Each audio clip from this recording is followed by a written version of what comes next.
வணக்கம். நிறைய பேர் ரொம்ப வேதனைப்படுறாங்க. என்னன்னா, பைக்கில் வச்ச ஹெல்மெட்டை கூட திருடிட்டு போயிடுறானுங்க.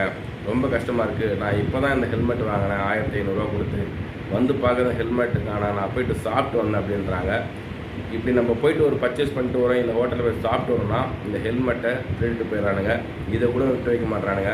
ஏன்னா ரொம்ப கேர்ஃபுல்லாக இருங்க.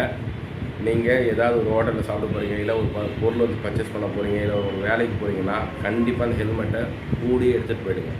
சரிங்களா? அப்போ தான் உங்களுக்கு இந்த ஹெல்மெட்டாவது உங்களுக்கு சேஃப்டியாக இருக்கும். நீங்கள் போயிட்டு வந்து பார்க்கும்போது கண்டிப்பாக இதை எடுத்துகிட்டு போனுங்க. ஏன்னா நொந்து போய் ஹெல்மெட்டு அது மாதிரி இருந்தால் விட்டுறானுங்க. புதுசாக ஒரு ஹெல்மெட் அவனுக்கு கண்ணில் பட்டுதுன்னா தூக்கிடுறானுங்க. அதனால் ரொம்ப கேர்ஃபுல்லாக இருங்க. ஹெல்மெட்டை நீங்கள் வண்டியில் வச்சுட்டு போவீங்க. நீங்கள் எந்த இடத்துக்கு போகிறீங்களோ அந்த ஹெல்மெட்டை கையோடு எடுத்துகிட்டு போங்க. சரிங்களா? ஒன்றும் அவ்வளோ வெயிட்டு கிடையாது. உங்களுக்கு 1500 தானே போனால் பரவாயில்ல அப்படின்னா நீங்கள் ஹெல்மெட்